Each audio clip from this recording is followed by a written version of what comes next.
పరమ ప్రభావం చేత నింపబడగలుగు ధన్యత మా ఎల్లరికని దయచేయమని యెరూషలేము పట్టణములోనికి మా నిమిత్తముగా అర్థమాసీనుడై నడచి వచ్చిన యేసు క్రీస్తు ప్రభు పేరిట మిక్కిలి వినయముగా ప్రతిమలాడి వేడుకొనుచు ప్రార్థించుచున్న మా ప్రియ పరలోకపు తండ్రి, ఆమేన్. సియోను నివాసులమైన మన కొరకు ఆయన తనను తాను తగ్గించుకుని మన నిమిత్తము దిగి వచ్చిన ప్రభువు ఆయన రక్షణామృతమును ఆ పరిశుద్ధ మందిరములో స్థిరపరచి దీవించును గాక. ఆమేన్. దేవునికి మహిమ కలుగును గాక. ఆమేన్. సంతోషము. దేవుని యొక్క వాక్యమును ధ్యానము చేసుకుందాము.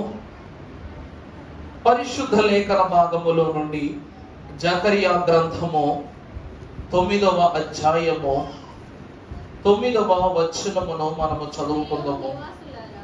సియోను నివాసులారా బహుగా సంతోషించుడి, యెరూషలేము నివాసులారా ఉల్లాసముగా ఉండుడి.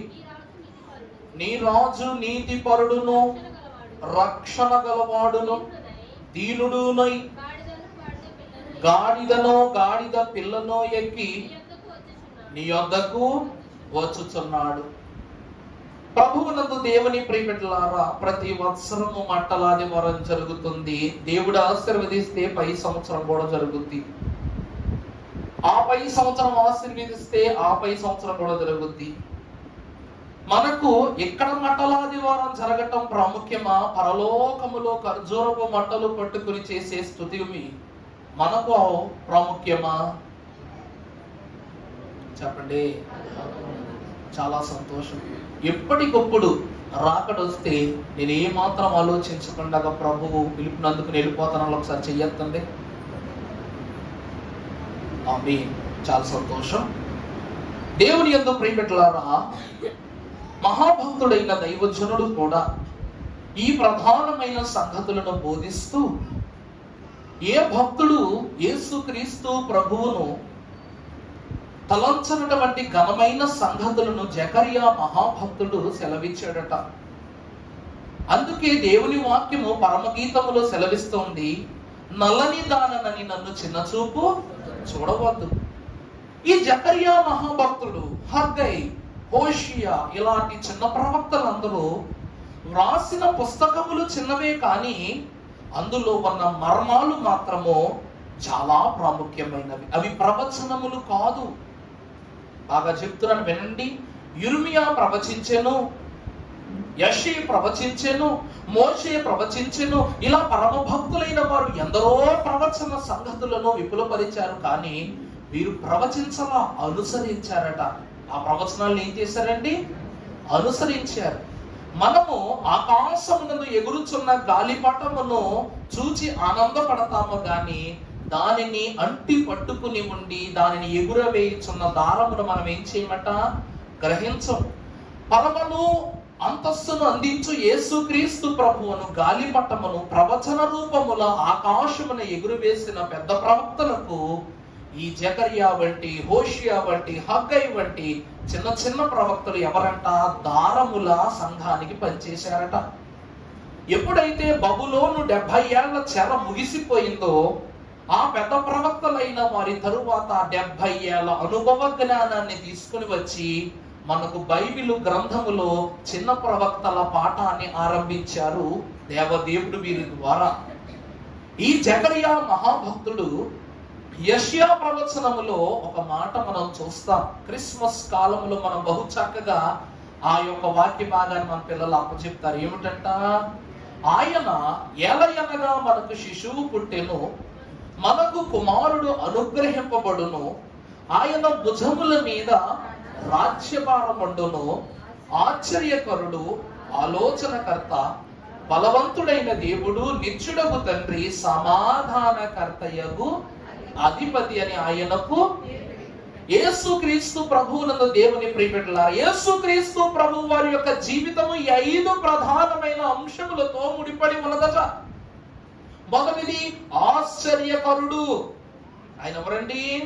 ఆయన జరిగించని ఆశ్చర్యమును గురించి చెప్పమన్నప్పుడు ఎవరైనా అంటా ఉంటారన్నమాట, ప్రభు చేయలేని అద్భుతం ఏముంది అంటారు.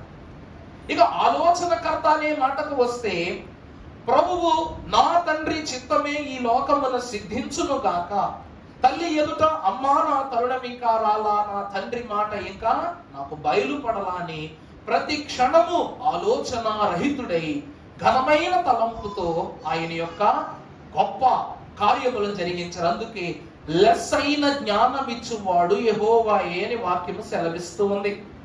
మూడవది బలవంతుడైన దేవుడు. యేసుక్రీస్తు ప్రభు వారు ఎన్ని బలమైన కార్యాలు జరిగించారు అంటే, బాల్యము మొదలుకొని యేసుక్రీస్తు ప్రభు వారి యొక్క మరణము వరకు ఆయన తలపెట్టిన ప్రతి కార్యము చాలా భీకరమైన, ఎవరు చేయలేనటువంటి కార్యాలే. ఉదాహరణకు నీటిని ద్రాక్షరసముగా మార్చటం. యేసుక్రీస్తు ప్రభు దగ్గర అందరూ ఒక రోజు కూర్చొని మాట్లాడుకుంటుంటే శిష్యులైన వారిలో పేతురు మహాభక్తుడు అడిగాడంట, ప్రభువా నాకు అర్థంగా అడుగుతున్నాను ఆయన, నీకు నీటిని ద్రాక్షరసంగా మార్చడం తెలుసు, మరి ఆ పాత్రలో నీరు మా చేత ఎందుకు పోయించావు అని అడిగారంట. అర్థమవుతుందండి? ప్రభువా నీటిని ద్రాక్షరసముగా మార్చటము తెలిసిన నీ శక్తికి నీరు పోయటము తెలియదా అని అనగానే ప్రభు అన్నారంట. అప్పుడు అన్నారు, మీరు చేయలేనివన్నీ.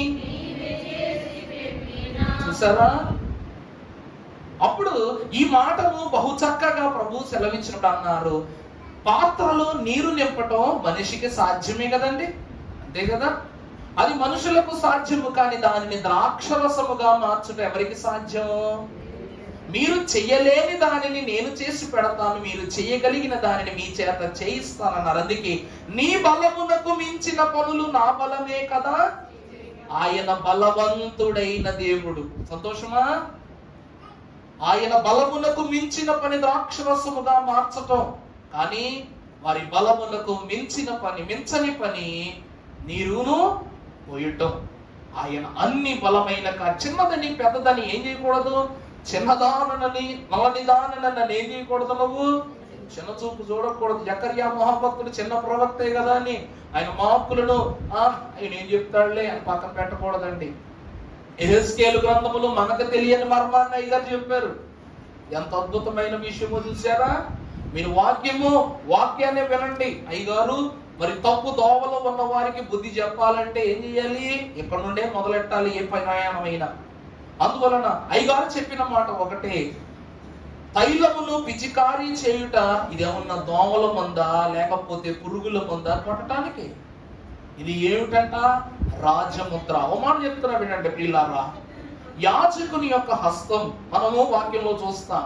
ఉపమానము తెలియజేసేటప్పుడు లాజరు అనేటువంటి ఒక కుష్ఠ రోగి హీనమైన మరణము పొంది దేవుని వద్దకు వెళ్ళిపోయినప్పుడు అదే చూసినటువంటి ఒక ధనికుడు అతన్ని చూసి ఏం చేశాడంట? పట్టించుకోక పట్టింపు లేకున్నాడు. ఇప్పుడు ఈ లాజరు అనేటువంటి బలహీనుడు లేక ధనహీనుడు అయినటువంటి వాడు పరలోకములో పరలోక ధనవంతుడైపోయాడు. ఆ ధనవంతుడు ఏమైపోయాడంట? మండు వేసవిలో భయంకరమైన అగ్ని గోళములు మండుచున్న నరకాగ్నికి గొంతారిపోయి ఒక్కసారి అబ్రహామును ఏమన్నాడు? ఆ నీటి చుక్క నా నాలుగు రాయి అంటున్నాడు. అంటే ప్రియమిట్లారా ఒక మాట గమనించండి, ఆ నీటి చుక్క నా నాలుకకు ఏం చేయాలంట? అంటించు. ఏమన్నాడట? అంటించు. వదిలాం చదవబాకు. అంటించు అంటే ఆ నీటి చుక్క అంటించే చెయ్యికున్నటువంటి ఘనత మీరు గమనించారా? అర్థమైందా అండి? ఈరోజు వర్షం పడద్ది, బకెట్ పెట్టేవరకు నీ బకెట్ నిండిపోద్దా? వర్షం పడిన చుక్క కనపడదు. కరెక్ట్గా 10 నిమిషాలు పడితే మొత్తం పోసి ఒక గ్లాస్ నీళ్ళు కూడా పరిపూర్ణంగా తయారవు. అదే కుళాయి పెట్టుకున్నాం అనుకో 10 నిమిషాల్లో ఎన్ని బిందులు నిండుతాయి, ఎన్ని డ్రమ్ములు నిండుతాయి. అలాగనే యేసుక్రీస్తు ప్రభు ఎవరంట? ఆయన పేరు పూయబడిన యేసు. దేవుని యొక్క అంతస్తు ఎంత గొప్పదో. ఆయన పేరు ఏమిటంటే పూయబడిన అంతటి గనుడైన అబ్రహాము మహాభక్తుని యొక్క కుమారుడు ఈయనందువలన అతని యొక్క వేలిని నా నాలుకకు అంటించు, అప్పుడు నా యొక్క దాహం ఏమవుద్ది, తీరుద్ది అంటున్నాడు. మరి అలాంటిది పైనుంచి చొక్క ఇలా అంటే వచ్చి వీళ్ళ నోట్లో పడద్దా? పడద్దా? పడదా? పడదు. ఎట్ట పడద్ది? మన బిడ్డలకి తినడం నేర్పించడానికి ముందు తల్లి ప్రతి ముద్ద ఏం చేస్తుంది? జాగ్రత్తగా తినిపిస్తుంది. ఆ ముద్దలో ప్రేమ, సమృద్ధి, ఆరోగ్యం, అనుగుణ్యత, ఐక్యత ఇనేటువంటి ఎన్నో పదార్థాలు గొలుస్తాయి. ఇది కేవలం అన్నం కాదు. అది ఏమిటంట? ప్రేమ. సమకాలికమైన ప్రేమను ఒక గోరుముద్దగా కలిపి పెట్టడం ద్వారా బిడ్డకి ఏమవుతుంది? కడుపు నిండుతుంది. మరి ఇదే అన్నం ఇదే బిడ్డకి పని మనిషి చేత పెట్టిస్తే నిండుదా? సరిగా పెట్టుద్దా? ఈ యొక్క నాలుకను తడపాలంటే అబ్రహాము కుమారుడే రావాలి. నా యొక్క తాపము తీరాలంటే ఆ ప్రభువే నా నాలుకను తడపాలి అంటున్నాడు. అలాగే యేసు క్రీస్తు ప్రభువు కూడా మన నుదుటిపై ముద్రించుచున్న ఈ సిలువ ముద్ర మనము వేయించుకొనని నాడు ఏమైపోతావంట? ఈ రాజు ముద్ర ఏమైపోతాడు చెప్పండి? మన నుండి దూరం అయిపోతే. నువ్వు పాటలు పాడావని చెప్పటానికి, నువ్వు ప్రార్థన చేసావని చెప్పటానికి, నువ్వు ఆత్మీయతలో నడిపింపబడ్డావని చెప్పటానికి, క్రమములో ఉన్నావని చెప్పటానికి నీ సిలుగుత్తే సాక్ష్యం. మనం ఏమని చెప్పా? ధారాళంగా మట్టి పని చేసేవనుకో చేతి నిండా ఏమంటుకుంటది? మట్టి అంటుకుంటది. రాతి పని చేసి నీ చేతులు ఏమైపోతాయి? రాడ్డు తేలిపోతాయి. అలాగే సిలువ ముద్ర వేసుకుని నీ శిరస్సు ఏమైపోద్దంట? నీ శిరస్సే సిలువకు గద్దె అయిపోద్ది. అందుకే మనం పాటలు ఏమి పాడతాం?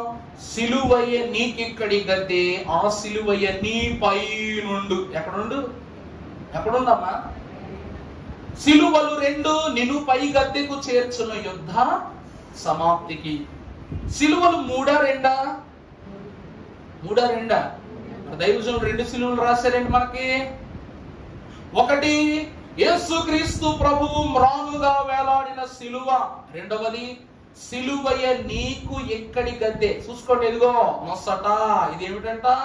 నువ్వు వేసుకునే సిలువ గుర్తు. ఎక్కడ వేసుకుంటావు? సిలువయ్య నీకు ఎక్కడి గద్దె, ఈ సిలువయ్య నీ పై నుండి. ఎక్కడుండు? పై నుండు. తలనొప్పి వచ్చినా, శోకం వచ్చినా, సిరాకు వచ్చినా ఇలా పట్టుకుంటావు. ఎందుకు? ప్రతి భారము, ప్రతి చిక్కు మోసేది తలకాయే. అందువలనే ఆ శోధనను తొలగించి వేయినది ఏమిటంట? సిలువ ముద్ర, రాజ్యముద్ర. సిలువలు రెండు అంటే ఆ సిలువ ఈ సిలువ నిన్నేం చేస్తాయంట? పై గద్దెకు చేర్చును. ఎప్పుడు? యుద్ధ సమాప్తికి. ఎంత ఆశ్చర్యమో చూసారా? అందుకే దేవుని ప్రియబిడ్డలారా, ఆయన అంతటి ఘనుడైన దేవదేవుడు, సమాన బలవంతుడైన దేవుడు, నిత్యుడకు తండ్రి. అంటే మనము నిత్యము ఈ సిలువతో వేసుకుంటున్నాం, మన బిడ్డలకు వేస్తున్నాం, మన తరాలకు వేస్తున్నాం. ఆయన మనతో ఉన్నారన్న నమ్మిక కాదా? నీవే అని నమ్మిక. యేసు నాకు నీవే అని నమ్మిక. ఇంకా ఆఖరిగా సమాధానకర్తయ్యకు అధిపతి. అనగా ఈయన అందరినీ సమాధానపరచిన వాడు. ఆ సమాధానకర్తయ్యకు అధిపతి అని ఆ యొక్క ప్రధాన అంశమును తీసుకున్న మహాభక్తుడైన జకరియా సెలవిస్తున్న మాట చదువమ్మా. సియోను నివాసులారా, చూడండి, సియోను నివాసులారా బహుగా సంతోషించుడి. యెరూషలేము నివాసులారా ఉల్లాసముగా ఉండుడి. నీ రాజు ఎవరు? ఆయన భుజాల మీద రాజ్య భారం ఉండునని రాశారంట. ఆయన రాజు. నీ రాజు ఎవరు? నీతిపరుడు, రక్షణ గలవాడును, దీనుడునై, దీనుడును అయ్యుండి గాడిద పిల్లను ఎక్కి నీ యొద్దకు. అనగా ఆయన ఎవరు? అనగా సమాధానకర్తయ్యకు అధిపతి. రాజు గుర్రం మీద వస్తారా? గాడిద మీద వస్తారా? ఈరోజు మనం ఎవరైనా గాడిదెక్కి తిరిగితే మనల్ని ఏమంటారు చెప్పండి? మరి ప్రభువుని పెంచోడంటలా, ప్రభువుని ఎందుకు అవమానించట్లా, ప్రభువుని ఎందుకు శోధన పెట్టట్లా, ప్రభువుని ఎందుకు హింస పెట్టట్లా, ప్రభువుని ఎందుకు అపహాస్యం చేయట్లా? ఖర్జూరపు మంటలు పట్టుకుని దైవజనుడు దేవదాసయ్య గారు అన్నారు, పాత నిబంధన జన్మ మొదలుకొని కృత నిబంధన జన్మ వరకు సుమారు 18 లక్షల మంది యేసు క్రీస్తు ప్రభు వారి వెంబడి యెరూషలేము పట్టణమునకు వచ్చారట. ఎంతమంది అండి? 18 లక్షల మంది. మన బైబిల్ మిషన్ మహాసభలను మనం ఒకసారి చూస్తే, మన సభలలో ఒక్కసారి ఆ రోజుల్లో తప్పిపోయి ఈ రోజుల్లో తప్పిపోయామంటే వాలంటీర్లు లేకపోతే మన పరిస్థితి ఏంటి? ఈ రోజు ఎప్పుడైనా చూసుకోండి, ప్రతి సంవత్సరం సభల్లో మనకి ఇది తరువాయి మామూలే. ఏంటంటే ఎవరో ఒకరు స్టేజ్ ఆల్టర్ దగ్గరికి వచ్చి, అయ్యా ప్రభువా, అయ్యా ప్రభువా, ఆ వస్తువు పోయింది, ఈ వస్తువు పోయింది, నా బిడ్డ అక్కడ తప్పిపోయాడు, ఇక్కడ తప్పి. నువ్వు నీళ్లు పడుతూ పక్కనే పెట్టి నెట్టుకుంటావు, నీళ్లు బాటిల్ ఫిల్ అయ్యే లోపు వీడు మిస్. నీ పుస్తకాలు బైబిల్ అన్ని ఒక బ్యాగ్ లో పెట్టుకున్నావు, పక్కన పెట్టుకుంటావు. నువ్వు వెళ్ళి చెప్పండి, అక్క బాగున్నావా అనే లోపు ఇది మిస్. దీనికోసం ఏడుపమ్మో ఏడుపు, ఏడుపమ్మో ఏడుపని ఒకటే గబ్బులు పెట్టి చేస్తాం. ఇలా ఏడ్చినటువంటి వారు ఏడుపుతోనే తిరిగి వెళ్తున్నారా, ఆనందంతో తిరిగి వెళ్తున్నారా? ప్రభునందు దేవుని ప్రియబిడ్డలారా, ప్రభువు సన్నిధిలో కూడా పరీక్ష ఉంటుందని చెప్పటమే బైబిల్ మిషన్ సభల యొక్క సాక్ష్యం.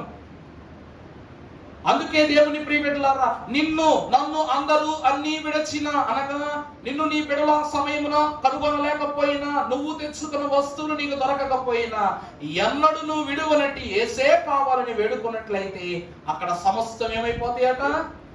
ఏమైపోతాయంట? దైవజనులు ఏమన్నారు తెలుసండి? మహోత్సవాల స్థలము ప్రభువు శరీరం అంట, వేదిక ప్రభు యొక్క శిరస్సు అంట. అర్థమవుతుందా అండి? శరీరము ప్రభు యొక్క దేహం. అందుకే యేసులోని అందరూ ఆయన కౌగిలి చల్లగుంటదా వెచ్చగుంటదా చెప్పాలి. మరి మహోత్సవాల్లో ఉన్నప్పుడు చలేది లోపలికి రాదు. దాని అర్థం ఏంటంట? ఆయన కౌగిట్లో మనందరికి ఏం కలుగుద్ది? వెచ్చదనం. అంతటి పరిశుద్ధమైన స్థలములో సుమారు 10 లక్షల పైచిలుకు జనం ఉండేవారు అప్పట్లో. ఎప్పట్లో? సుమారు బయట పరిస్థితులను బట్టి, ప్రభుత్వాల ఒత్తిడిని బట్టి ఉన్న 7-8 లక్షలకు ఎవరో తగ్గరు. ఎందుకంటే బలహీనతలను బట్టి కొంతమంది ఇప్పుడు పరిస్థితులు రాలేకపోతున్నారు. ఎందుకు? కరోనా తరువాత ఒత్తిడికి పెరిగింది కాబట్టి. అయినా సరే మనం ఆగుతున్నామా? సాగిపోతూనే ఉన్నాం. మరి 10 లక్షల మంది ఏకకంఠముతో ప్రభువుకు స్తుతి చేస్తే ఆ స్థలము ప్రతిధ్వనిస్తుంది దేవుని మహిమతో. మరి యెరూషలేము పట్టణ వాసులు మొత్తం అందరూ, సియోను పట్టణ వాసులు ఉల్లాసధ్వనులు చేస్తూ గార్ధవాసినుడైన ప్రభు వెనకాల ఉండి ఎంతమంది వెళుతున్నారంటే ఖర్జూరపు మంటలు పట్టుకుని 18 లక్షల మందట. అంటే ప్రభు వారికి పలకరింపులోనే కలిసిపోద్ది రోజంతా. దానిని బట్టి మనం చూస్తే ప్రియులారా, యేసు ప్రభు వారి దేవాలయానికి వెళ్ళినట్ట వెళ్ళనట్ట చెప్పండి? వెళ్ళినట్ట వెళ్ళనట్ట? వెళ్ళారు కానీ దేవ దర్శనం చేసుకున్నారా? వెళ్ళారు కానీ దైవ దర్శనం జరిగిందా? ఎక్కడ జరిగింది? ఎక్కడ జరిగిందండి? దైవజనుడు దేవదాసయ్య గారు అన్నారు, ఈ వారము మొదలుకొని ఉన్న, అనగా మొన్నటి శుక్రవారం మొదలుకొని వచ్చే శుక్రవారం వరకు ఉన్న 7 రోజులు యేసుక్రీస్తు ప్రభు వారి 7 మాటలకు ప్రాముఖ్యమైనవి, సమానమైనవంట. ఎందుకంటే ఈ మట్టలాది వార దినమును మీరు గమనించుకున్నట్లయితే, శుక్రవార దినమునకు వెళితే యేసుక్రీస్తు ప్రభు వారు కనపరుచుకున్నటువంటి మొదటి స్థితి, అనగా గత శుక్రవారము ఆయన కనపరుచుకున్న స్థితి బేతనియా గృహములో, లేక అస్వస్థతకు గురైన రోగికి ఆయన స్వస్థపరచి ఏమిచ్చారట? సంపూర్ణ స్వస్థతనిచ్చిన రోజు, ఉపవాస ప్రార్థనా దినం. కండ్లు లేనటువంటి ఆ గురుడి వానికి ప్రభువు కండ్లు దయచేసి అతని గృహము ఎంట ప్రభువు అతని అంతస్తును కనపరుచుకున్న దినము. తర్వాత దినం సబ్బాతు దినం. ఏ దినం అండి? సబ్బాతు దినం. అది పూర్తయిన తరువాత యెరూషలేము నివాసుల కొరకు ఈ 3వ రోజు యేసుక్రీస్తు ప్రభువు ఎక్కడికి వెళ్తున్నారంట? యెరూషలేము మందిరానికి వెళుతున్నారట. యెరూషలేము మందిరమునకు ప్రభువు వెళ్ళారు కానీ టైం ఎప్పుడైపోయింది చెప్పండి? సాయంకాలం అయిపోయింది. ఎప్పుడైపోయిందండి? చెప్పలేమమ్మా. మరి 18 లక్షల మందిని పలకరించుకుంటూ వెళ్తున్నారు. ప్రభు గుర్రం మీద వచ్చారు పోనీ దెబ్బ దెబ్బ దెబ్బని వెళ్ళిపోవటానికి అడుగులో అడుగు వేసుకుంటూ 18 లక్షల మంది ప్రజలను దాటి వెళ్ళడం అంటే రోజు పట్టదా? ప్రభు వారు వెళ్ళారు, కానీ ఆ సమయమున దేవాలయం ఏమైపోయిందంట? అంతా మూతపడే సమయము కాబట్టి ప్రభు వీళ్ళలా చూసి ఆ మూతపడిన దేవాలయం వద్దకు వెళ్ళి వెనక్కి వచ్చేసి తర్వాత రోజు బయలుదేరి వెళ్ళాలనుకున్నారు. కానీ ఉదయకాలము లేచి లేవగానే ఆయనకి ఏం పుట్టిందంట? ఆకలి పుట్టింది. ఆకలి పుట్టి బయటకు రాగానే అక్కడ ఒక అంజూరపు చెట్టును ప్రభువు చూచారు. శపింపబడిన అంజూరపు చెట్టు. దానిని చూసి దాని యొక్క పండ్లను వెదికినప్పుడు ప్రభు కొనుగొనిన ఏ ఫలము లేకపోవటను బట్టి దైవజనులు అన్నారు, ఆ పచ్చటి ఆకులు ఇశ్రాయేలీలకు గుర్తు, దానిని వెదక వచ్చిన ఫలములు ఇంకనూ కానరాలేదు కాబట్టి యేసుక్రీస్తు పని ఇంకా పరిపూర్ణము కాలేదు గనుక నశింప చేసి వెదకి రక్షింప చేయుటకు ఆనాడు అంజూరపు చెట్టు ప్రభు ఏం చేశారంట? శపించారు. ఈ క్రమం మీకు ఆల్రెడీ వాక్యంలో గతంలో చెప్పినట్టు గుర్తు నాకు. అంటే ప్రభువు రక్షించడానికి వచ్చారా, శపించడానికి వచ్చారా? ఆయన కొట్టిన వారిని శపించని ప్రభు అంజూరపు చెట్టు ఏం పాపం చేసిందని తిట్టడానికి, ఆయన్ని శపించటానికి. ఆది కాండము ప్రారంభంలోనికి వెళితే యేసుక్రీస్తు ప్రభువు యొక్క అంతస్తును మనము గమనించుకున్నట్లయితే చెప్పాను కదా, ప్రభువు శరీరమునకు వస్త్రము, ఆయనే శరీరము. కాబట్టి మనము మనటి దినాల్లో జ్ఞాపకం చేసుకున్నాం. ఆదామునకు మాంసమునిచ్చి ఆ కచ్చటములను దేవదేవుడు తొలగించి శరీరమునకు చర్మపు చొక్కాలను తొడిగింపజేశాడు. ఆ చర్మం ఎవరిదంట? ఎవరిది? గొర్రె పిల్లదు. గొర్రె పిల్ల ఎవరు అనగా యేసుక్రీస్తు ప్రభువు. అప్పుడు జరిగినటువంటి తీర్పులో యేసుక్రీస్తు ప్రభు వారు గమనిస్తున్నారంట. ఆది కాలములో సిలువంతస్తులను ప్రభు గమనిస్తూ ఆదామును శపించాడు దేవుడు, అవ్వమ్మను శపించారు దేవుడు, చివరికి సర్పాన్ని కూడా శపించారు. కానీ వీళ్ళ పాపములు పడగానే వీరి పాప జీవితమునకు తొలి సహకారిగా ఉన్నటువంటి అంజూరపు చెట్టు యొక్క ఆకులు కలిగిన వృక్షాన్ని ప్రభు ఏం చేయలేదు? శపించలా. ఆ రోజు ఇడిచిపెట్టేశారంట. ఆ ఇడిచిపెట్టబడినటువంటి వృక్షము మీరు గమనించాలి బాగా. దేవుడు ఏదేనులో ఉన్న జీవ వృక్షాన్ని ఎక్కడ తీసుకెళ్ళి పరలోకం తీసుకుని వెళ్ళిపోయారు. ఆనాడు వెలివేయబడినటువంటి వరుసలో ఎవరున్నారంట? అంజూరపు చెట్టు కూడా ఉన్నది. ఎందుకంటే పాపం చేసేవానికి సహకరించడం కూడా ఏమిటంట? పాపమే. మరి తండ్రి అయిన దేవుడు దానికి ప్రతిగా దానికి విధించిన శిక్ష ఫలింపు లేకుండా ఉండటం. అప్పటి నుండి ఫలింపు లేక ఇశ్రాయేలీయులకు సాదృశ్యముగా నూతన యెరూషలేము పట్టణములో ఆ యొక్క వృక్షం ఉంది. ప్రభువు దానికి శాపం ఇచ్చనగా తండ్రి కోపగించుకున్నారనుకోండి, దానికి శాపం రాదు. ఏమవుతుందంట? సంపూర్ణమైనటువంటి ఉగ్రతే, పరిపూర్ణమైనటువంటి నాశనమే. కాబట్టి ప్రభువు దాన్ని ఏం చేశారంటే శపించి తర్వాత ఏం చేశారట? రక్షించారు. నశించిపోయిన దానిని వెదకి, అనగా దాని పండ్లన్నీ వెదికారు, కానీ ప్రభువుకు పళ్ళు దొరకలా. అప్పుడు దీనిలో ఫలములు లేవు గనుక ఫలింపు నిచ్చుట నిమిత్తము ప్రభు రక్షించుటకు సోమవారము ఆలయానికి వెళ్ళటానికి సిద్ధపడిన ప్రభు ఈ అంజూరపు చెట్టు యొక్క వైనాన్ని చూసి ఏమైపోయారంట? ఆగిపోయారు. ఏమైపోయారండి? ఆగిపోయారు. ఇప్పుడు మంగళవారం అనగా 5వ రోజు ప్రభు వారు సిద్ధపడి దేవాలయంలోనికి వెళ్ళగానే అక్కడ ఏం జరుగుతుందంట? ఘోర వ్యాపారం జరిగిపోతుంది. అంటే దాని అర్థం ప్రభు వారు యెరూషలేము మందిరమునకు 3వ దినమున వెళ్ళిన సమయము మించిపోయినది కనుక వెనక్కి వచ్చేసారు. 5వ దినమున ప్రభు అక్కడికి వెళ్ళి చూసినప్పుడు అక్కడ ఏం జరుగుతుందంట? నా తండ్రి యొక్క మందిరము ఎలా మారిపోయింది? దొంగల గుహగా మారిపోయినదని చూసిన ప్రభువు ఆయనకు కోపోగ్రతుడై వారందరినీ వెళ్ళగొట్టి ఆ స్థలమంతటిని దేవాలయ శుద్ధీకరణ జరిగించారు ప్రభు. ఇక 6వ దినమనగా బుధవార దినమున బేతనియా విశ్రాంతి. సిలువకు సిద్ధపడవలసిన అంతస్తులోనికి ప్రభు వారు చేరి బేతనియా గృహవాసులైన మార్తా మరియు లాజరు యొక్క కుటుంబమునకు వెళ్ళి అక్కడ విశ్రాంతిని పొందుకొని ప్రభువారు ఆత్మీయతలో ప్రవేశించారు.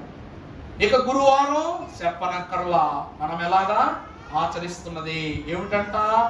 ఆఖరి లేక అంతిమ సంస్కారము. యేసుక్రీస్తు ప్రభు శరీరధారి అయి తన శిష్యులైన తన బిడ్డలైన వారికి విందును భుజింపనిచ్చిన దినము పరిశుద్ధ గురువారం. తరువాత దినము ఏ దినమంట? మంచి శుక్రవారం. ఈ 7 మాటలు, ఈ 7 రోజులు యేసుక్రీస్తు ప్రభు అంతస్తును వర్ణిస్తున్నాయి. ప్రభునందు దేవుని ప్రియబిడ్డలారా, ఈ యేసుక్రీస్తు ప్రభు యొక్క యెరూషలేము ఆహ్వానాన్ని గురించి 4 సువార్తికులు కొన్ని వచనాలు తెలియజేశారు. చెప్తాను, రాసుకోండి. మత్తయి సువార్త 21వ అధ్యాయము ప్రారంభ 11 వచనాల్లో మత్తయి గారు రాశారు. ఇక రెండవది మీరు చూసినట్లయితే మార్కు సువార్త 11వ అధ్యాయము మొదటి 10 వచనాలు, 2వ అంతస్తు మార్కు గారు రాసినది. లూకా సువార్త 3వ సువార్తికుడు లూకా సువార్త 19వ అధ్యాయము 29 నుండి 40 వచనములు లూకా మహాభక్తుడు ప్రభు యొక్క యెరూషలేము యొక్క ఆహ్వానాన్ని గురించి వర్ణించారు.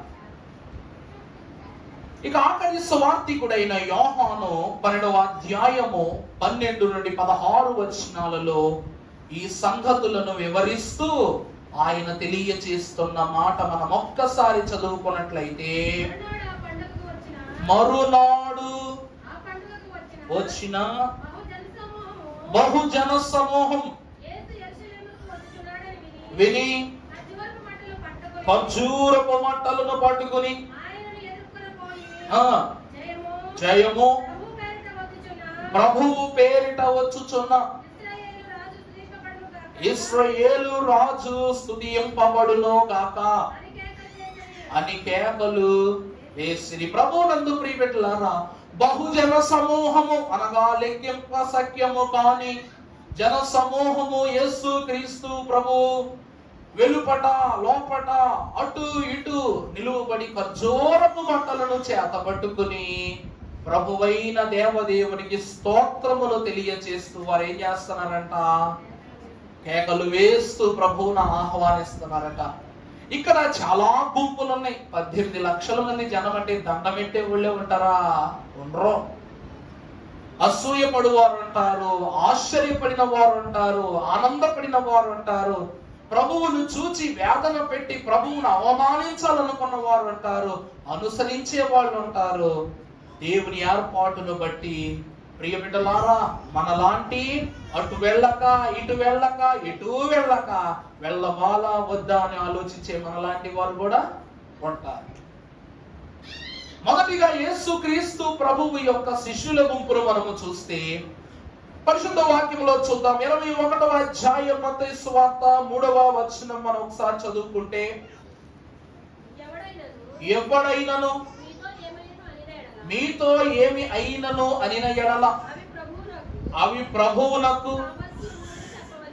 ప్రభువునకు కావలసి ఉన్నవని చెప్పవలెను. వెంటనే అతడు వాటిని తోలి పెట్టునని. చాలండి ప్రభునందు దేవుని ప్రియబిడ్డలారా, మొదటి గుంపు శిష్యుల గుంపు. యేసుక్రీస్తు ప్రభు వారు ఈ గుంపుకు సెలవిచ్చినటువంటి మాట ఏమిటనగా, మనము ఈ ప్రయాణము జరుగుతున్నప్పుడు అందరితోనూ సమాధానముగానే ఉండాలి. నిన్ను గాని నన్ను గాని ఎవరైనా ఏమన్నా ఎడలా మీరేమనొద్దు, తిరిగి ఏమీ అనొద్దు. అయ్యగారు రాశారు మెలకువ. ఏమిటండి దాన్ని ఏమంటారంట? మెలకువ. మనము వెళ్ళుతున్నది దేవుని యందు గణపరచబడటానికి. మనుష్యులను ఆశ్రయించుట కన్నా యెహోవాను ఆశ్రయించుట మేలు. యెహోవా ఆశ్రయమునకు వెళుతున్నాము కనుక లోకపు మాటలు బూటకపు మాటలు మీరు పట్టించుకొనవద్దని మొదటి గుంపైన శిష్యులకు యేసుక్రీస్తు ప్రభు వారు సెలవిస్తున్నారు. దేవుని యందు ప్రియబిడ్డలారా, రెండవ గుంపు యేసుక్రీస్తు ప్రభు వారికి గార్ధవమును అప్పగించిన గుంపు. ఈరోజు మనం పశువుల సంతకు వెళ్ళాము అనుకోండి, ఏ పశువు కొనుక్కుంటాం? పాలు చక్కగా ఇవ్వగలిగేది, బలమైనది, ఆరోగ్యవంతంగా ఉన్న మంచి పశువును కొనుక్కు తెచ్చుకుంటాం. అంతేగాని తల్లిని విడిచిపెట్టి పిల్లని తెచ్చుకుంటామా అండి? దానివల్ల పాలు మనకు రావు. మళ్ళీ దానికి ఖర్చే పెట్టాలి, అది పెద్ద అయ్యేంత వరకు ఖర్చు పెట్టాలి. ఎవరైనా అలా ఆలోచిస్తారా? అట్లా ఆలోచించరు. తెచ్చుకుంటే తల్లిని పిల్లని ఇద్దరిని తెచ్చుకుంటాం, కానీ వెళ్ళి చిన్న పిల్లని తెచ్చుకుంటామా? తెచ్చుకోం. యేసుక్రీస్తు ప్రభు వారు ఆయన తన శిష్యులైన వారిని పంపి, ఇదిగో మీరు పలానా పట్టణమునకు, అనగా ఈయన ఉన్న యెరికో పట్టణము నుండి 3 కిలోమీటర్ల దూరంలో ఉన్నటువంటి ఊరికి వీరిని పంపి, అక్కడ ఉన్నటువంటి గార్ధము ఇది ప్రభువునకు కావలను అని చెప్పి దానిని విప్పుకొని తీసుకుని వచ్చేసారు శిష్యులు. అప్పుడు వీరు ఆశ్చర్యపోతున్నారు, ఏమిటి ప్రభువు అడిగారు, ఇచ్చాం, మరి ఈ గార్ధవముతో ప్రభువు ఏమి చేస్తారు అని మనము చూసినట్లయితే ప్రియులారా, ఆయన గార్ధవాసీనుడై ఉండుట చూసి ఈ దానకర్తల గుంపనగా గార్ధవమును ప్రభువుకి ఏం చేశారు? వీళ్ళు దానం చేశారు. ప్రభు కొనుక్కున్న డబ్బులు పెట్టి కొనుక్కోవాలి, దానం చేశారంట. దానం ఒకసారి వాక్యంలో చూద్దాం. లూకాసు వార్త 19:35 మనం చూస్తే, వారు వచ్చి ఆ గాడిద పిల్ల మీద వారి యొక్క బట్టలు వేసి ఎక్కించి ఒక వరుస, చాలమ్మా, ఒక వరుస ఏం చేస్తున్నారంట? శిష్యుల వరుసలో ఉన్నవారు వారి యొద్ద కలిగిన వస్త్రాలను ప్రభువు యొక్క గార్ధవము మీద పరచి ప్రభువుని ఏం చేశారంట? దాని మీద ఆసీనుడు చేశారంట. మరి మార్క్స్ వార్త మనము చూసినట్లయితే 11వ అధ్యాయం 8వ వచనంలో చూస్తే అక్కడ మరొక గుంపు ఏం చేస్తున్నారంట? అమ్మా,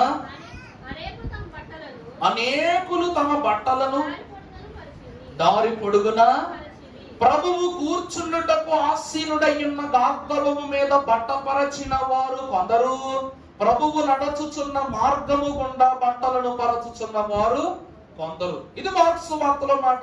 3వది యోహాను సువార్త 6వ అధ్యాయము 5వ వచనం చూస్తే,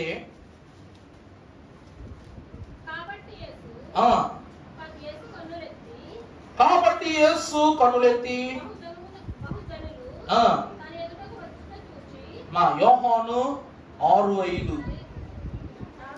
ఏమి చేయనై ఉండిమో, కాబట్టి యేసు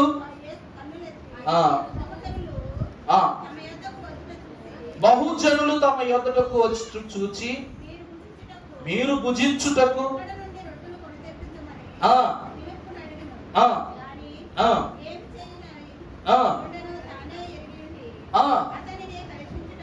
అతనిని పరీక్షించుటకు. చాలండి, ఇక్కడ కొండ ప్రసంగము జరుగుతున్నప్పుడు యేసుక్రీస్తు ప్రభు 3 దినముల ప్రసంగమును పరిపూర్ణము చేసుకున్నప్పుడు వారున్న వారందరూ, ప్రభువా వీరిని ఖాళీ కడుపుతో పంపొద్దయ్యా, నువ్వు వీరికి భోజనం పెట్టి పంపించు అని చెప్పగానే ప్రభు అంటున్నారు, పేతురు నువ్వే భోజనం సిద్ధం చేయన్నారు. ఎందుకు? పేతురును పరీక్ష చేయటానికి. ఈరోజు సంఘంలో ఒక కార్యక్రమం జరుగుతున్నప్పుడు నేనిత్తా అని అంటుంటే వీళ్ళు ఏం చెప్తారు? ఎందుకు దులిపేసుకుంటాం శుభ్రంగా, అంతేనా? స్కూల్లో మంచి గమ్మ చెప్తా ఏంటంటే, మ్యాథ్స్ మాస్టర్ వస్తే నాకు చాలా కోపం వచ్చేది. ఏ స్కూల్లో అయినంతే, ఏ కాలేజీలో అయినంతే. ఆయన వస్తే చాలు బెంచ్ కింద దూరేస్తాను నేను, బెంచ్ కింద పడుకుంటాను నేను. కానీ ఎగ్జామ్ రోజు ఏం చెప్పాను? Sir please sir important question చెప్పండి సార్ ఆ సమ్ డౌట్ సార్, ఈ some doubt sir, please sir అని అడుగుతుంటే సార్ ఏమన్నా తెలుసా? కింద ఆయన క్లాసులో బెంచ్ కింద దోపడం తెలుసు, కానీ నన్ను అడిగాడా? అడగల. ఎందుకంటే నేనే అడిగే రోజులకు వస్తుందని తెలుసు. పేతురు మహాభక్తులు కూడా పరీక్ష చేస్తున్నారు. మనం కూడా అంటే అది భీముడే, అమ్మయ్యా బియ్యం తేలిపోయిందిరా బాబు, నెక్స్ట్ పెద్ద టాస్క్ సిక్కును. ఇప్పుడు దీని పరిస్థితి ఎలాగా? అప్పుడు అంటే 3 సంఘ పెద్దలు లేసి నాది వెయ్య అనగానే అమ్మయ్యా పెద్ద టాస్క్ వదిలిపోయింది, చికెన్ కూడా వదిలిపోయింది. ఇంకా సాంబారు కూరగాయలు ఎవరు చూస్తారంటే ఎవరు లేకరేంటి టైం కూడా అయిపోతుంది చూసుకుంటుంటాం అన్నమాట. అప్పుడు ఎవరో అయ్యి నేను కూరగాయలు ఇస్తానండి అని అనగానే అమ్మయ్య అంతా అయిపోయిన తర్వాత లాస్ట్ లో స్వీట్లు వస్తాయి చూసారా, అప్పుడు పలావ్ అయిపోయింది, కూర అయిపోయింది, అన్నం అయిపోయింది, సాంబార్ అయిపోయింది, అన్ని అయిపోయినాయి. అదేంటి స్వీట్ ఎవరు ఎట్రా అని మొదలెడతారు, పక్కని గిలుతారు అనమాట. అప్పుడు అమ్మా స్వీట్ ఎట్రా అని అడుగుతుంది నా పక్క ఆవిడ. అనగా నేను ఎవరో ఇది నువ్వు పెట్టచ్చు కదా అంటేను, నా దగ్గర ఎక్కడి తింటావు స్వీట్, షుగర్ ఉన్నా తింటావు, షుగర్ ఉన్నా సరే స్వీట్ కొంటాం తింటాం. కానీ దేవుని ప్రియకులారా, యేసుక్రీస్తు ప్రభు అప్పుడు అడుగుతున్నది, ప్రభువు యొద్ద ఉండి నువ్వేం నేర్చుకున్నావు ఇంతకాలం?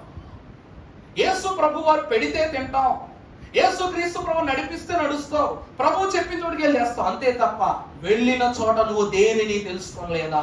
ఇప్పుడు యేసుక్రీస్తు ప్రభు వారు పన్ను కట్టడానికి పేతురు నది ఒడ్డుకు వెళ్ళు, అక్కడ ఏముంటది? చేప నోట్లో షెకేలు ఉంటది, అర షెకేలు నీ పేరు మీద కట్టు నా పేరు మీద కట్టు అనగానే వెళ్ళి చేప నోట్లో షెకేలు తెచ్చుకున్నాడు తప్ప ప్రభు అద్భుత కార్యం ఎలా చేశాడబ్బా అని ఆలోచిస్తున్నాడా? ఆలోచించడం. పేతురునే ప్రభు ఎందుకు పంపిస్తున్నారంటే పేతురునకు మాత్రమే అర్హత ఉంది కాబట్టి. అంతకంటే అర్హుడు యోహాను అయినప్పటికీ పేతురునే పంపించడానికి గల కారణము, వెనకబడిన వాడు మొదటి వరుసలోనికి వస్తే అందరూ మొదటి వరుసకు వచ్చేసినట్టే. అర్థమైందన్నమాట. పేతురు ఎప్పుడు వెనకాలే ఉంటాడు, ఆ వరుస ఎప్పుడు మొదటి వరుస అవుద్దో అప్పుడే పరిశుద్ధమైన అంతస్తు సంఘానికి కలుగుతుంది. అందుకే వెనకాల కూర్చుని దాక్కోవాలని ఎప్పుడైనా అనుకున్నావంటే రక్షణ కూడా నీకు కనపడకుండా దాక్కుండిపోద్ది. ఈ రోజు నువ్వు దేవుని సన్నిధిలో ఇస్తున్నది డబ్బు కాదు. దేవుని సన్నిధిలో ఇస్తుంది డబ్బు కాదు. అయ్యగారు నేనేమని చెప్పారు? నేనే దోషినైపోతే రేపటి రోజు రాకడ పర్యాంతములో ప్రార్థన చేయండి అయ్యా. అయ్యగారు చెప్పారు, దుష్టుడు సాతానుడు దైవ జనుల్ని అర్చకము అనగా దేవుని యొక్క పరిశుద్ధ తలంపును జరిగించే క్రియలో ఉన్న వారిని వ్యాపారస్తులు చేసేస్తున్నాడు ప్రభువా. ఏ దొంగల గుహలో ఉన్న వ్యాపారులు ప్రభు తరివేశారు, ఆ గుహలోనే అలాంటి వ్యాపారం బయలు విషయంలో తయారవుతున్నారు ప్రభువా. అలాంటి వరుసలో మా సంఘం ఉండకూడదు, మా సంఘం నిలబడకూడదు. రాకడ వరకు క్రీస్తు అంతస్తులో ఫలించాలని ప్రార్థన చేసుకోవాలని చేయకుండా అయ్యగారు కానుపుచ్చుకోండి, అయ్యగారు ఏం చేసుకోండి, కానుపుచ్చుకోండి అయ్యగారు. కానుక ఇచ్చేటప్పుడు ఒక మాట గమనించుకోండి, ఇది ఒప్పుకుంటే కానుక ఇవ్వండి, అంతే తప్ప ఇప్పుడు 500 ఇచ్చాడు నేను ఇద్దామా, ఆమె 100 ఇచ్చింది నువ్వు 200 ఇస్తావా, ఇది కాదు. ఇన్నాళ్ళు ఇక్కడ పువ్వాలాగా పెట్టుకున్నాం, మనం కార్యక్రమాలు జరిగించుకున్నామా, మరి సభలో అలా చేసుకున్నామా? మన ఆలోచన చెంచా అంత అయితే మన యొక్క ఫలింపు గమేళం అంతా. అర్థమవుతుందండి? మన ఆలోచన తీసుకున్నంత అయితే మన యొక్క పని టీ బాండి అంతా. దేవుడు అలా ఫలింపజేస్తున్నాడు. అందుకే ఒకవేళ ఆ క్రమములోనికి వెళితే అయ్యగా చెప్పిందే చేయండి, నేను ఒప్పుకుంటా, ఒక్క పైసా కూడా ఇవ్వద్దు నాకు. యేసుక్రీస్తు ప్రభువు సాత్వికుడును దీన మనస్సు గలవాడును, ఆయన స్వజనులను తన ప్రాణముగా తన స్వాస్యముగా భావించు వాడు కాబట్టి ప్రభువు యొద్దకు సిరులు పరిగెత్తుకుని వచ్చినాయి, దైవజనుని యొద్దకు సిరులు పరిగెత్తుకుని వచ్చినాయి. బైబిల్ మిషన్ యొద్దకు ఏం పరిగెత్తుకొస్తున్నాయి? సిరులు పరిగెత్తుకొస్తున్నాయి. దేవుని ప్రియబిడ్డలారా, ఒక మాట గమనించుకోండి, ఒక్క మాట ఖచ్చితంగా గమనించాలి. డబ్బు వెనకాల పరిగెడితే అది నీకు ఎప్పటికీ అందదు, నిన్ను పరిగెట్టిస్తూనే ఉంటది. అదే డబ్బు వదిలేసి పరిగెట్టు, చచ్చినట్టు వెనకాల పరిగెట్టుకొస్తుంది. అది ధనము మీద వ్యామోహము లేని భక్తుని కంటే గొప్ప భక్తుడు ఈ లోకములో ఉండగలడా అని లోకము ప్రశ్నించిన దానికి ఉదాహరణ చూపించారట దేవదేవుడు మన దేవదాసయ్య గారిని. ధనము మూలము ఇదం జగత్, కానీ ఆ మూలము పరలోకమునకు ఏమాత్రము మూలము కాలేదు. అందుకే యెరూషలేము పట్టణములోనికి వస్తున్న ప్రభువు ఆనాడు కూడా 5,000 మందికి భోజనం పెట్టమని పేతురుకు చెప్పగానే గుండె జల్లు మంది. పేతురుకి ఏమైపోయిందండి?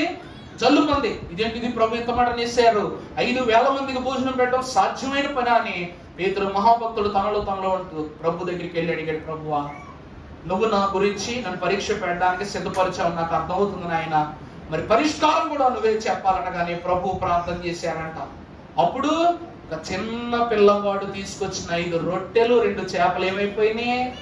సంపూర్ణ సంఖ్యగా మారి 5,000 మంది యొక్క కడుపులు నింపాయి. ప్రభువుకు పసివాడు కూడా దానం ఇచ్చాడండి. చూసారా, ప్రభు ప్రార్థనకు పసివాడు సైతం ఏమిచ్చాడంట? దానాన్ని ఇచ్చాడు. అందుకే విశ్వాసులు దానకర్తల గుంపులో ఉన్నవారు. మనము దేనిని దానాన్ని ఇస్తున్నాం ప్రభు కంటే మన విశ్వాసాన్ని దానమిస్తున్నాం. అందుకే దాన మూల్య జ్ఞానము వసగుమే అని పాడుకుంటాం మనం. రెండవది దానకర్తల గుంపు. మూడవదిగా మీరు చూసినట్లయితే పరిశుద్ధ గ్రంథములు మలాకీ గ్రంథము 2వ అధ్యాయము 7వ వచనం. త్వరపడండి. యాజకులు సైన్యములకు అధిపతి యెహోవా దూతలు కనుక జనులు వారి నోట ధర్మశాస్త్రము విధులను నేర్చుకొందురు. వారు జ్ఞానమును బట్టి వారు జ్ఞానాన్ని బట్టి ఏం చేయాలంట? మూడవది ఏమిటంటే ప్రియమిత్రులారా, యేసుక్రీస్తు ప్రభువును చూడడానికి వచ్చినటువంటి గుంపు ఎవరు? మూడవ గుంపు ఎవరంటే మాలాంటి బడుగు బలహీన వర్గములో దేవుడే ఆధారం అని నమ్ముచున్నా. చెప్పుకోవచ్చు కదా ఈ మాట, మనం చెప్పుకోవాలి. నువ్వు మంచోడుగా నువ్వు చెప్పుకోకపోతే లోకం ఎట్లా నమ్ముద్ది? చెప్పుకోవడం తప్పేం లేదు. నువ్వు సర్వ పాపాలు చేసినా దేవుని ఎదుట క్షమాపణ చెప్పుకొని ప్రభువా నేను నీ వాడను అనుకుంటే అంత పాపము ఎంతలోనే ఏమైపోవును పరిహారం అయిపోవును అని మహాభక్తులు అన్నారు. ఎందుకంటే ఎంత పాపినైనా చెంత చేర్చి కాసుకుంటాడు ఆయన. అందువలన యాజకులైనటువంటి వారట ఎన్నాళ్ళు మేము ధర్మశాస్త్రమును బోధించినా సరే మా యొద్దకు రాని ఈ గుంపులు, ఈ సమూహాలు ఓసన్నా ఓసన్నా ఓసన్నా పరలోక దేవుని కుమారునికి ఓసన్నా అని చెప్తుంటే ఈ యాజకులందరూ ఆ మహత్యాన్ని చూడటానికి వెళ్ళిపోయినట్ట గుంపులోకి. హగ్గయి గ్రంథము 1వ అధ్యాయం 13వ వచనం మనం ఒకసారి చదువుకున్నట్లయితే, అప్పుడు యెహోవా దూత అయిన హగ్గయి యెహోవా తెలియజేసిన వార్తను బట్టి నేను మీకు తోడుగా ఉన్నాను. ఇదే దేవుని ప్రియమిత్రులారా, అక్కడ ఉన్నటువంటి యాజకులైనటువంటి వారు ప్రభువును చూడటానికి అందుకే ఇక్కడికి ఎందుకు వచ్చారంటే ప్రభువును తోడుపరచుకొనుటకు, ప్రభువులో ఐక్యపరచబడటానికి. ఏమంటే ఈ రోజు మనము ఒక మాట పలికినా, ఒక వర్తమానం చెప్పినా, ఒక క్రమం జరిగించినా ఎవరి మీద అనుకుని చేస్తున్నాం? ఇవన్నీ ఎస్ఏ రాణి గారి దగ్గర ఒక మంచి విషయం, భారతీయ గారి ద్వారా మంచి విషయం నేను గమనించుకుని తెలుసా, ప్రార్థన మొదలుపెట్టే సిలువు తీసుకుంటారు, వరుసలు చెప్పేటప్పుడు సిలువు తీసుకుంటారు. మరి మాటికి సిలువు ఎందుకు వేసుకుంటాం? కొంతమంది చూసి గొప్ప అనిపించుకోవచ్చు, కానీ ఎందుకు అంతమంది సిలువు తీసుకుంటారంటే ఈ రాజముద్ర నీ తలంపుని, నీ జ్ఞానాన్ని ఏం చేస్తుంది? లోకము వైపు మరలకుండగా అదుపులో ఉంచుదట. దేవుని వాక్య పలకటానికి గల జ్ఞానమును దేవుడు ఇస్తాడట. అందువలన ఏ పని చేసినా యేసు నామము పేరిట చేయాలి. ఎందుకంటే క్రీస్తు నామము లేని క్రియలని వ్యర్థం, అది ప్రార్థన అయినా సరే. అందువలన హగ్గయి ఏమంటున్నాడంటే, చదువుతుంది మళ్ళా, అప్పుడు యెహోవా దూత అయిన హగ్గయికు యెహోవా తెలియజేసిన వార్తను బట్టి జనులకు ప్రకటించినదేమనగా నేను మీకు ఇదే యెహోవా అంటే ఈ హగ్గయి మహాభక్తుడైన ప్రవక్త తన జనులకు ప్రకటించిన మాట ఏమిటంటే, నేను ప్రకటించుచున్న నా మాటలకు నాకు ఎవడు తోడై ఉన్నారు? దేవుడు యెహోవా తోడై ఉన్నారు. అనగా ఈ యాజకుల గుంపు వచ్చి అక్కడ నిలబడింది. ఎందుకంటే ఆయన ఎవరని పొగుడుతున్నారు?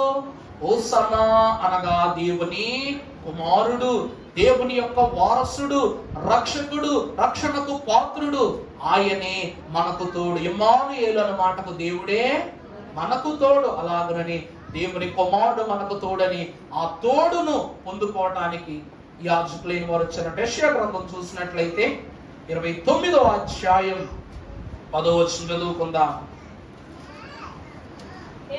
యెహోవా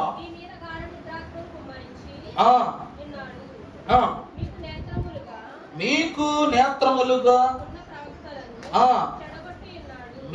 నేత్రములుగా ఉన్న ప్రవక్తలను చెడగొట్టి ఉన్నారు. మీకు శిరస్సులుగా ఉన్న దీర్ఘదర్శకులను ముసుగు వేసి ఉన్నారు. ప్రభువునందు ప్రియబిడ్డలారా, యెహోవా నీ మీద ఏం కలిగిస్తున్నారంట?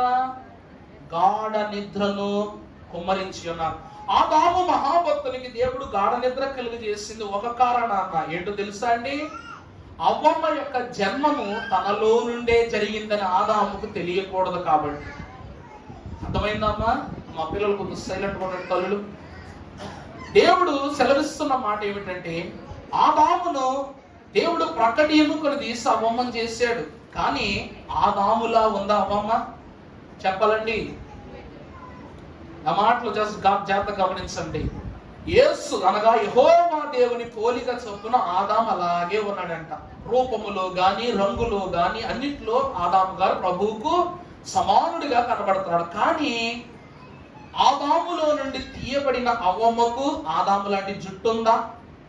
ఆదాము లాంటి కళ్ళు ఉన్నాయా? ఆదాము లాంటి చేతులు ఉన్నాయా? ఆదాము లాంటి పాదాలు ఉన్నాయా? ఆదాము లాంటి దేహం ఉందా ఆమెకి? ఆదాముడు ఆశ్చర్యపోతున్నాడంట. నాలో నుండి తీయబడినది గనుక నావలే ఉండాలి. కానీ ఈమె నరరూపమును ధరించుకుని ఈమె నాలో నుండి తీయబడింది. కానీ ఈమె ఏమని పిలువబడుతుంది? నారీ అని పిలువబడుతుంది. అంటే ఆ మర్మాన్ని దేవదేవుడంట, ఆ మర్మాన్ని దేవదేవుడి లోకానికి బయలుపరచలేదు. ఎందుకంటే దేవుని వాక్యమును బట్టి చూస్తే దేవుడు ఏర్పరచుకున్నటువంటి స్త్రీ తన యందు కనపరుచుకున్న విశ్వాసాన్ని అనుగుణ్యముగా బలపడాలన్నదే వాక్యం యొక్క మర్మం. మా కాస్త పిల్లలు దయచేసి సైలెంట్ ఉండండి రా, దండం పెడతాను రా పెద్ద మర్నాథ. నీకేమన్నా మర్నాథ? దేవుని యొక్క వాక్యాన్ని బట్టి ప్రియులారా, భక్తుడు గనుడై ఉన్న యెషయా అంటున్నాడు, అలాగే ప్రవక్తలు ఉంటారు, యాజకులు ఉంటారు, కానీ వాళ్ళ నెత్తి మీద ఎవడు ఉంటాడంట? హెడ్ ఉంటాడు. అర్థమైందా? నెత్తి మీద ఎవడు ఉంటాడంట? హెడ్ ఉంటాడు. వీడు ఏం చేస్తామంటాడు? నువ్వు ఇలాగే యాజకత్వం చేయి, ఈ సంఘం నుంచి ఎంత కలెక్షన్ తీసుకురా, ఎన్ని కార్యక్రమాలు జరిగించు, సంఘాన్ని శోధించు, ఎంత హింసించు, ఎంత రాబట్టు అని జలగ మాదిరి ఏం చేస్తా ఉంటారంట కొంతమంది? హింస పెడతా ఉంటారు అన్నమాట. అలాంటి వారి యొక్క తలంపుల నుండి దేవుడు మనకి ఏం కలిగిస్తాడంట? ఏం కలిగిస్తాడు? గాఢ నిద్ర కలగజేసి ఏం చేస్తాడంట? చదువు మాట. యెహోవా మీ మీద గాఢ నిద్రను కుమ్మరించి ఉన్నాడు, మీకు నేత్రములుగా ఉన్న ప్రవక్తలను చెడగొట్టి ఉన్నాడు, మీకు శిరస్సులుగా ఉన్న దీర్ఘదర్శకులను ముసుగు. అంటే ఈ ప్రవక్తలైన వారు, అనగా యాజకులైన వారు ఎందుకు ప్రభువును చూడడానికి వచ్చారు అంటే ప్రియమిత్రులారా, ఆయనను చూచిన అంతయు. ఇప్పుడు ఏ కళ్ళు వేసుకుని అయితే ప్రవక్తలు చూస్తున్నారు, వాళ్ళందరూ చెడ్డోళ్ళు, వాళ్ళు పాపం చేశారు, వాళ్ళు పాపంలో నడిపిస్తున్నారు. అందుకు ప్రభువును చూడటానికి వెళ్ళారు. ఎందుకంటే ప్రభువును చూస్తే ఏమైపోద్ది? వీళ్ళకి అంతా సరైపోద్ది. ఏ గుంపు అనగా ఆనాటి యాజకుల గుంపు ఇది. ఇంకా 4 గుంపులు ఉన్నాయి. చెప్పనా వద్దా? ఇంట్లో చికెన్ వండుకుని వచ్చారండి బాగుండదు అంటారా? సరే, తప్పు మతాదులో చెప్పేస్తాను, మరి ఆపకూడదు, మళ్ళీ సంవత్సరం వరకు మాట్లాడదని చెప్పండి. రెండవది మార్క్స్ వార్త, 4వది మార్క్స్ వార్త 11:19. త్వరపడదాం, చదువుమా. 11:9. సాయంకాలం అయినప్పుడు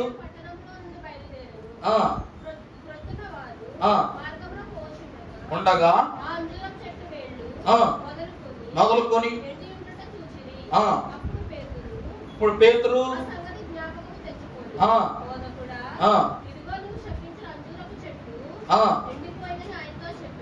ఇప్పుడు లూకా 19:37 చదవండి.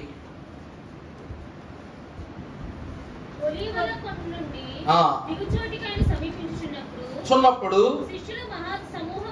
శిష్యుల సమూహమునంతయు సంతోషించుచు ప్రభువు పేరిట వచ్చు రాజు స్తుతింపబడునుగాక, పరలోకమునందు సమాధానమును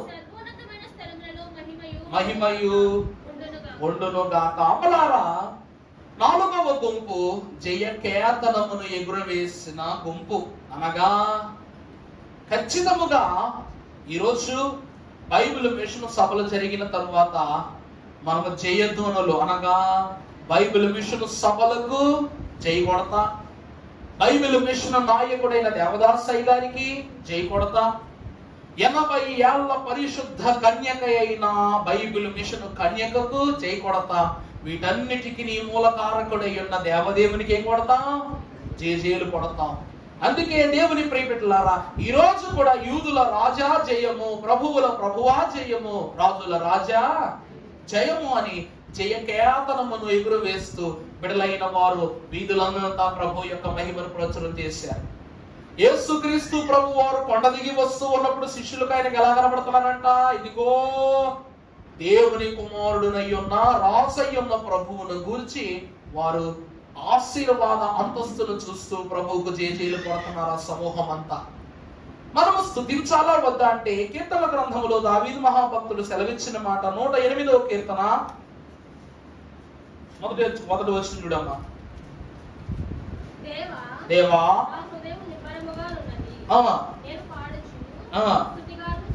చేసేదను, నా ఆత్మ పాడుచు స్వరమండలమా సితారా మేలుకొనుడి, నేను వేకువలేచెదను, జనుల మధ్య నీకు ప్రజలలో నిన్ను. చూసారా, మనము ప్రభువును స్తుతించవలసింది రహస్యంగా కాదు. ఎక్కడ స్తుతించాలంట? పరజనుల మధ్యలో, స్వజనుల మధ్యలో, సర్వ మానవాళి మధ్యలో మనం ఏం చేయాలి? ప్రభువును స్తుతించాలి. పరలోకములో నుండి దూతలు దిగొచ్చి పశువుల తొట్టెలో ఉన్న ప్రభువు మనుష్యుల మధ్యలోనికి వచ్చి దేవదూతలు ఏం పాట పాడి అంట? దేవలోకము నుండి ఉయ్యాలో దేవదూతలు దిగి వచ్చి ఉయ్యాలని ప్రభువుకు ఉయ్యాల పాట పాడి, దేవదూతలు ఎక్కడ, వారి పాట ఎక్కడ, మనుష్యులు ఎక్కడ, పాడుతున్నది ఎక్కడ? ప్రభువు ఎక్కడుంటే ఆ స్థలము సర్వోన్నతమైన స్థలం అయిపోద్ది. ఆ స్థలములో ఉన్న ప్రభువుకు విశ్వాసం ఏం చేయాలంట? స్తుతులు అర్పించాలి, ఘనస్తుతులను అర్పించాలి. ఇది జయము, జయజయలు కొట్టిన గుంపు. ఇక 5వది చూసినట్లయితే మత్తయి సువార్త 21వ అధ్యాయం 15వ వచనం మనం ఒకసారి చదువుకున్నట్లయితే, కాగా ఆయన చేసిన వింతలను, దావీదు కుమారునికి జయము చూచి కోపముతో మండిపడి. చూసారా, ఇది ఏ గుంపు మీరు చెప్పేయవచ్చు. అమ్మా, అసూయ పడుతున్న పగవారి గుంపు. ఈరోజు పెద్దోళ్ళందరూ మనలో పొందుకోవటం పెద్ద గొప్ప విషయం ఏం కాదు. కానీ పిల్లలు ఉంటే మంచి వైపు ఉంటారు, లేదా చెడు వైపు ఉంటారు. వాళ్ళకి 2 నాలుగులు ఉండవు. అందుకే మన బిడ్డలకు మంచి నేర్పించిన, చెడు నేర్పించిన ఆ మొక్కగా ఉన్నప్పుడే నేర్పించాలి. యేసుక్రీస్తు ప్రభు అంటే ఎంత ఇష్టమో పిల్లలకి, వాళ్ళు కూడా ప్రభువుకి ఏం కొడుతున్నారంట? జేజేలు కొడుతుంటే అది చూసిన పరిసయ్యులు, శాస్త్రులు ఆ గుంపు ఏమైపోతున్నారంట? కుళ్ళుకుని పోతున్నారంట. పిల్లలలో కూడా ఈయన ఏమైపోయాడు? ప్రసిద్ధి చెందిపోయాడు, ప్రధానుడైపోయాడు, గనుడైపోయాడు. ఏ రోజు మనను చూసి దయతో, అయ్యా ఓ మన్నా తండ్రి దండవంటని పెట్టిందే లేదు మనకి, కానీ ఈయన చూసి ఏం చేస్తున్నారు? వీళ్ళంతా ప్రభువును గణపరిచేస్తున్నారంట. కీర్తన గ్రంథం 8వ అధ్యాయం మొదటి నుంచి చదువుకుంటే, యెహోవా మా ప్రభువా, ఆకాశములో నీ మహిమను కనపరచువాడా, భూమి అందంతటా నీ నామము ఎంత ప్రభావము గలది. శత్రువులు పగ తీర్చుకుని వారిని, నీ విరోధులను బట్టి. చూడండి అవచనాన్ని ఖచ్చితంగా అండర్లైన్ చేసుకోండి తల్లులు. ఏమిటంటే మమ్మల్ని చదువు 2వ వచనం, శత్రువులను పగ తీర్చుకుని వారిని మాన్పివేయుటకై నీ విరోధులను బట్టి బాలుర యొక్కయు సంటి పిల్లల యొక్కయు స్తుతుల మూలముగా నీవు ఒక దుర్గమును స్థాపించి ఉన్నావు. చాలా సంతోషము, ఎంత గొప్ప మాట. దేవునికి మహిమ కలుగును కాక. మీ పిల్లలైన వారికి సండే స్కూల్ పంపండి అని నేను చెప్తున్నానంటే నేనుగా చెప్పేది ప్రభువు. కారణం ఏమిటంటే పిల్లల యొక్క స్తుతుల ద్వారా, ప్రార్థన ద్వారా దేవుడు దేన్ని స్థాపిస్తున్నాడు? ఒక దుర్గమును స్థాపిస్తున్నాడు. అంటే ఒక అనుగూణ్యముతో కూడుకున్న ఒక మహిమానుభవాన్ని ప్రభు స్థాపిస్తున్నాడు.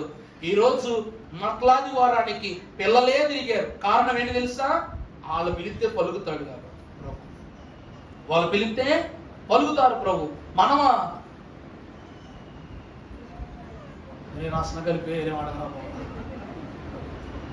ఈత మంట ఊగుద్దో తెలియదు కానీ అది పట్టుకున్న మనం మాత్రం పూలు రాలిపోయేదాకా ఊగిపోతాం.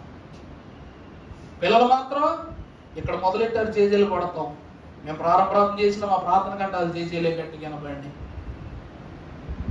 ప్రభు అంటున్న మాట చూడండి, కీర్తనకారుడు అంత ప్రత్యేకంగా చక్కగా ఈ మాట రాస్తాడు, బాలుడైన దావీదు ద్వారానే యెరూషలేమునకు లేక ఇశ్రాయేలు జనమునకు తనను రాజుగా చేసి దేవుడు ఏం స్థాపించాడు చెప్పండి? మసి వయస్సులో అభిషేకం చేసి ఇతడే ఇశ్రాయేలులకు కాబోవు రాజు అని సౌలు గుండెలో భయాన్ని పుట్టించాడు. తన తండ్రి అయిన యెషై తన అమలైన వారి యొక్క మనసులో ఒక భయాన్ని పుట్టించాడు. ఇశ్రాయేలు ప్రజల యొక్క గుండెల్లో ఒక భరోసాని పుట్టించాడు. ఎంత ఆత్మీయం చూశారటండి.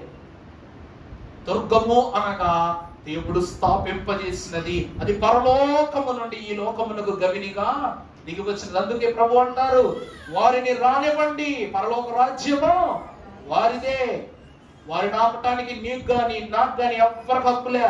ప్రభువు వాళ్ళని ఇష్టపూర్వకంగా తీసేసుకుంటాడు. మీరు అనుకోవచ్చు, అక్కడ జరుగుతున్నప్పుడు అప్పుడే ప్రసవించిన బిడ్డలు ఏమైపోతారంటే, అప్పుడు ప్రసవించిన బిడ్డ అప్పుడే వెళ్ళిపోతాడు. గర్భము ధరించిన దానివైతే ఈ పిండము నవరూపము ధరించుకుని ప్రభు యొద్దకు వెళ్ళిపోద్దట. ఏం ధరించుకునండి? నువ్వు అంత్యకాలములు గర్భిణివైతే నీ బిడ్డకు పరలోకం తథ్యం, దాన్ని ఆపేటువంటి వారు ఎవరు లేరు. అప్పుడే ప్రసవిస్తే బిడ్డలు గొప్పలు అయిపోతారు. 5-7 సంవత్సరాల లోపు ఉన్న బిడ్డలందరినీ ప్రభు తీసుకుపోతారంట, పరలోకానికి ఎత్తుకుని వెళ్ళిపోతారంట. వాళ్ళకి అడ్డంకులు ఉండవు, గేట్లు తెలుసుంటాయి, అన్ని గేట్లు తెలుసుంటాయి అంటే ఎగిరి వెళ్ళిపోతారంట. దేవుని సంఘమా, ఈ గుంపు పగవారి గుంపు ఎందుకు అసూయ పడుతున్నారంటే జనాలు పొగుడుతున్నందుకు కాదు, పిల్లలు కూడా పొగుడుతున్నందుకు. అందుకే ప్రియబిడ్డలారా, మన బిడ్డలే మనకు పరలోకాన్ని ఇచ్చి పొన్నామ నరకము నుండి మనల్ని విడిపించు కనులోళ్ళు. ఎందుకే రాస్తుంటారు పురాణాల్లో మహాభక్తులు ఈ మాటలు, తండ్రిని విడిపించడం అంటే. తర్వాత గుంపు ఆక్షేపణల గుంపు. చదువమ్మా 13వ అధ్యాయం మత్తయి సువార్త 54వ వచనం.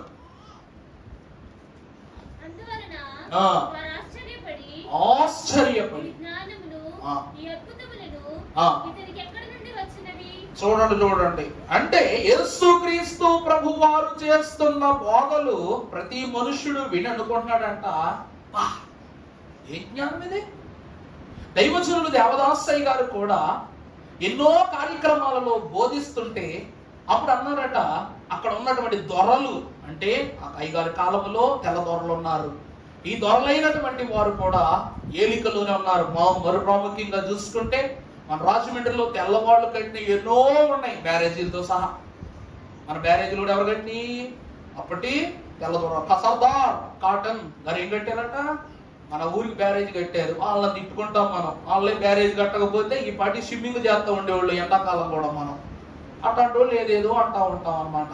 మనకు తెలియని విషయం ఏంటంటే, వాళ్ళు తీసుకొచ్చారా 200 సంవత్సరాల క్రితం క్రైస్తవ్యం తీసుకొచ్చిన వాళ్ళ కాదండి, తోమా గారు తీసుకొచ్చారు. అంటే వాళ్ళు ఇంకా అడుగు పెట్టినప్పుడు, వాళ్ళ తరాలు పుట్టినప్పుడు తోమా గారు ఈ భారతదేశానికి వచ్చి సువార్త చేశారు. ఆయన అప్పుడు ఆకుండాల్సింది, ఇప్పుడు వీళ్ళని అంటున్నారు. కానీ ఇలాంటి శానిటోరియం కానీ, సూదికొండ యొక్క పరిచర్య కానీ, ఆ పక్కన ఉన్న మిషన్లు కానీ అన్ని తెల్లదొరలు నిర్మాణం చేసినవే.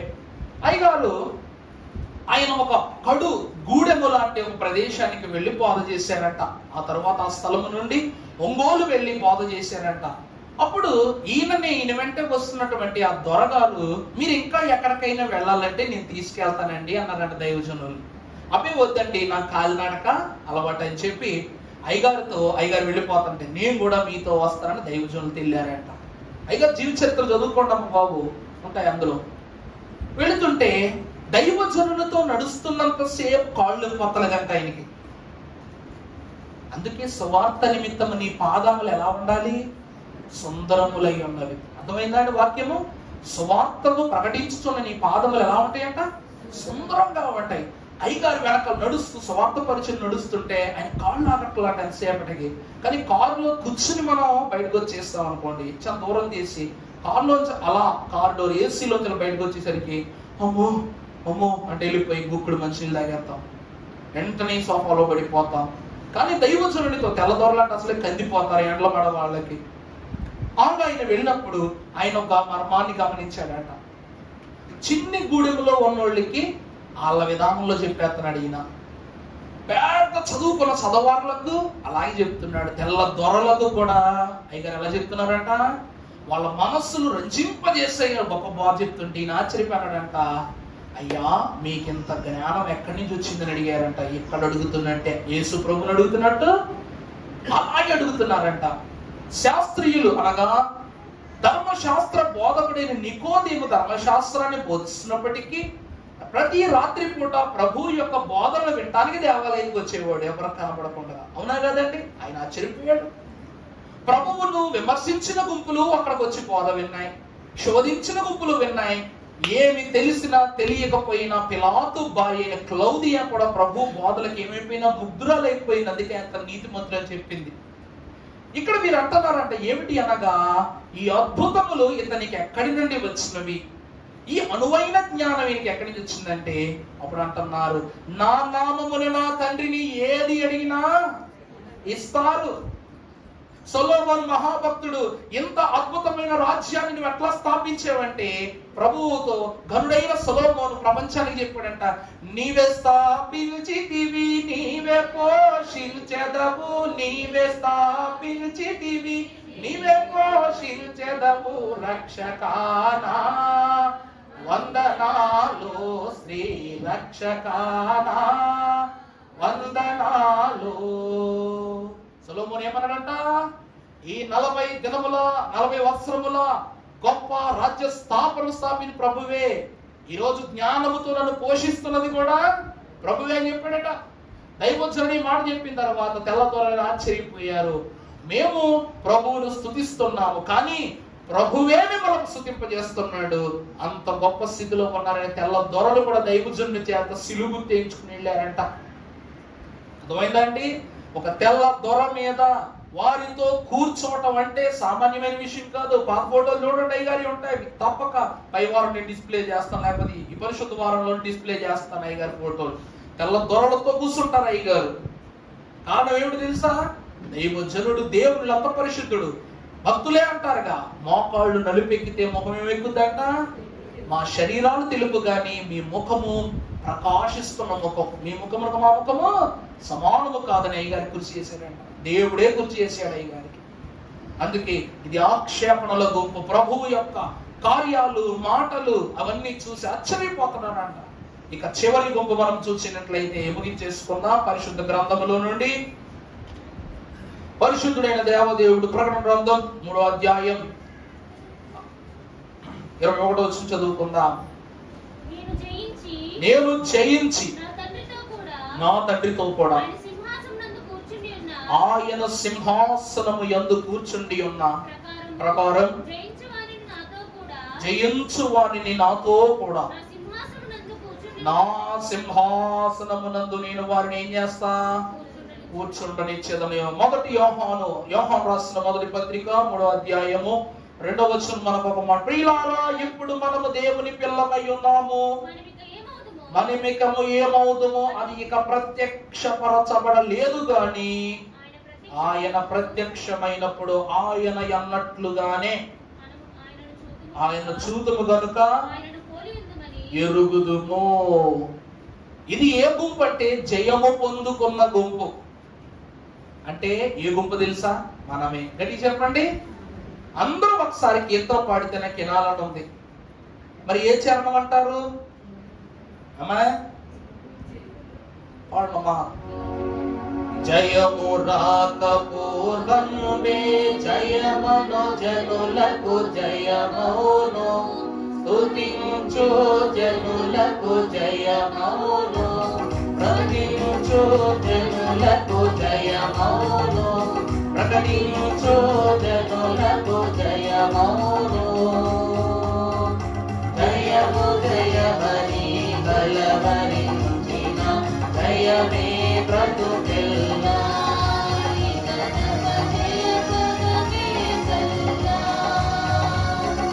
జయమే బ్రతుకెల్లా, జయ పదమే కల్లా.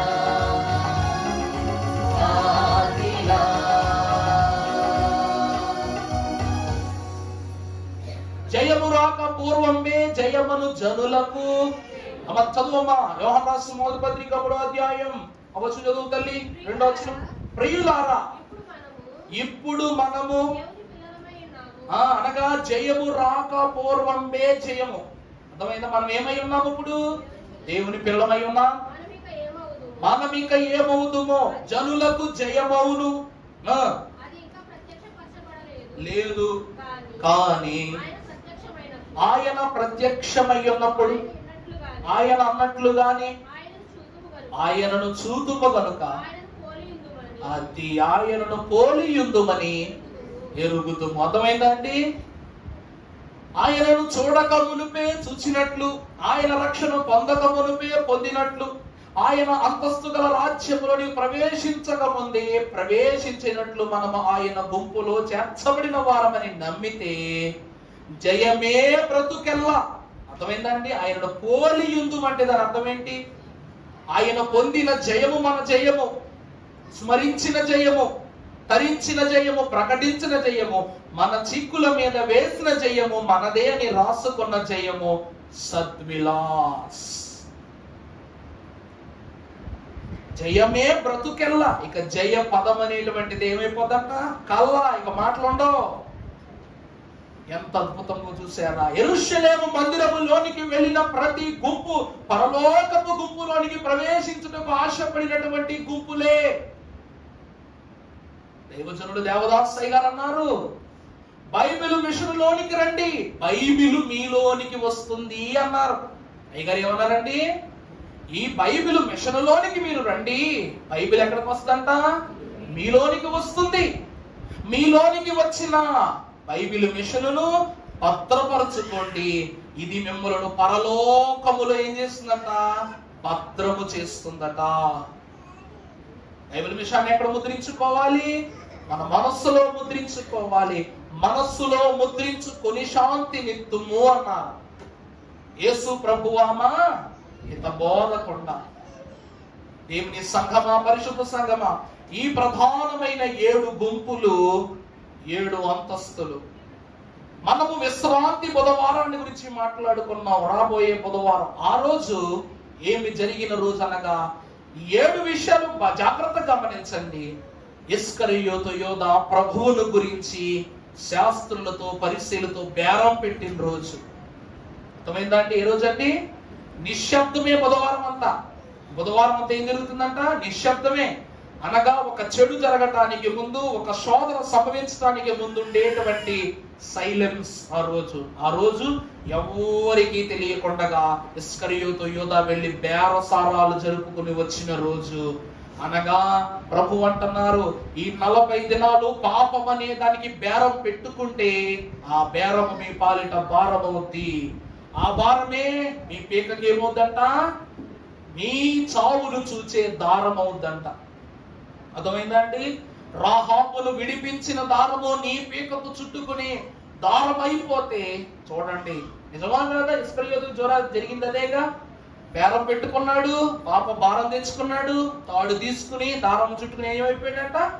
చచ్చిపోయాడు. అదేగా జరిగింది. అందుకే జయధ్వనులను మోగించే గుంపుగా 7 గుంపులు ప్రభువుని యెరూషలేముకు తీసుకుని వెళ్ళాయి. దండేసే గుంపు కాదు, రాయేసే గుంపు కూడా ఉంటుంది పరలోకం వెళ్ళే లోపు. నువ్వు దైవం అని చెప్పే గుంపు కాదు, దెయ్యం అని చెప్పే గుంపు ఉంటది. తప్పు అనుకోబాకండి. ఇక్కడ మన మొండాల రమేష్ గారు ఉండేవారు, గుర్తుందా మీకు?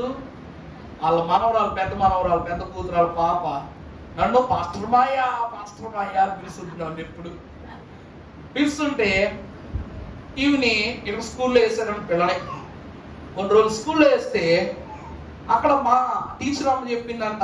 ఏమిటంటే, మొదటి నీతి వాక్యాలు చెప్తారు కదా, ఏం నేర్పించారంటే అమ్మ మొదటి దైవము అని నేర్పించారంట. ఏమిటండి? అమ్మే మొదటి దైవం అని నేర్పించారంట. అప్పుడు స్కూల్ నుంచి వచ్చిన తర్వాత వాళ్ళు మాట్లాడుకున్న 2-3 రోజుల తర్వాత నేను అసలు నీళ్ళు తెచ్చుకుంటాకి వెళ్తుంటే ఆ పిల్ల కనబడింది.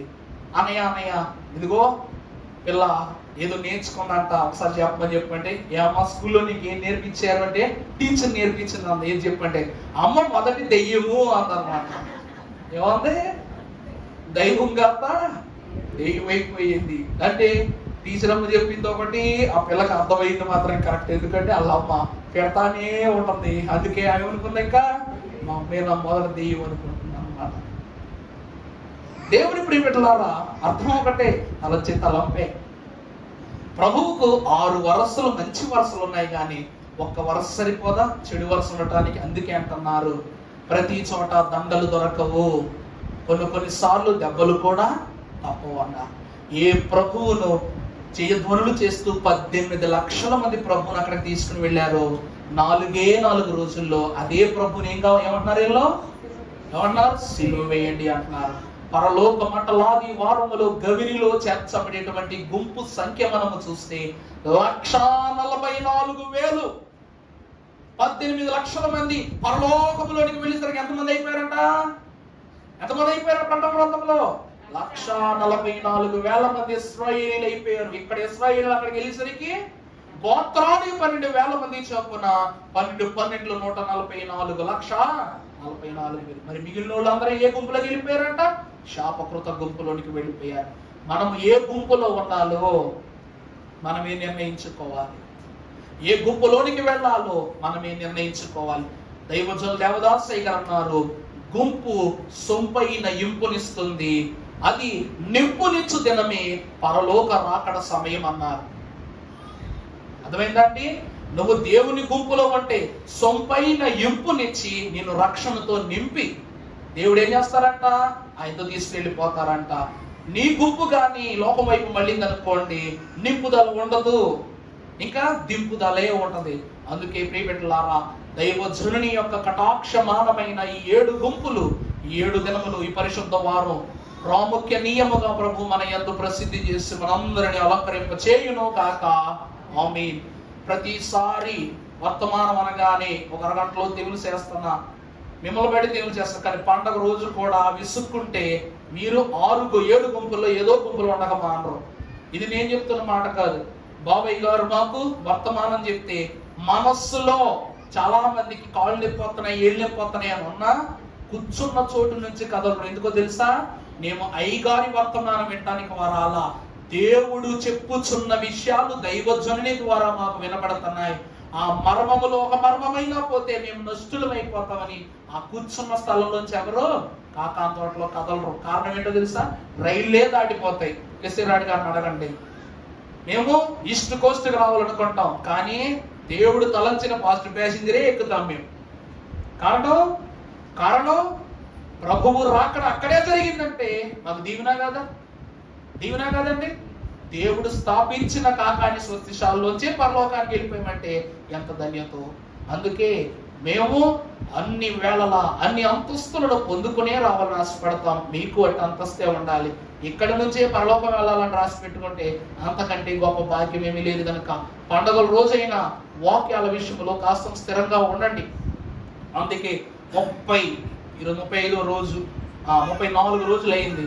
మరి క్రమంగా వచ్చిన వాళ్ళు ఎవరో, 34 రోజులు నుదుటి మీద సిలువు తెలియించుకున్న వాళ్ళు ఎవరో దేవుడికే తెలుసు. ఏసి నాకు తెలియకపోవచ్చు, కానీ ఎవరో తెలుసు? దేవుడు తెలుసు. కష్టం వచ్చినా నష్టం వచ్చినా ఏమొచ్చినా మనస్సులో ఏదో ఒకటి ఉంటది. భూమి మీద ఉండిపోతావని రాసి పెట్టేమి రానివ్వలేదు దేవుడిని నీ లోకానికి. ఏదో ఒక రోజు దీపం మారిపోక మానదు. నీ శరీరము రోగములోనికి అప్పగప్ప పడక దినము రాక మానదు. కానీ ఆ దినము వచ్చినప్పుడుకు ముందే మనం ఏమైపోవాలి? దేవునిలో బలపడిపోవాలి. తప్పు జరగక మునుపే తప్పించుకున్నట్లు దేవుని కాపుదలలో ఉంటే దేవుని వైపు పొందుకుంటాం గనక దేవదేవుడు ఈ 7 గుంపులలో దేవుని అంతస్తులు కనపరిచిన చిన్ని బిడలైన స్వచ్ఛ మనస్సులను ఏకతత్వముతో ప్రభుత్వించే గుంపుగా మనను మార్గోపదేశము చేసి దేవదేవుడు మన ఈ ఘనమైన జయధ్వనులను ప్రభు అందుకుని దీవించును గాక. ఆమేన్. మరణాత కాను సమర్పణ జరిగించుకుందాము.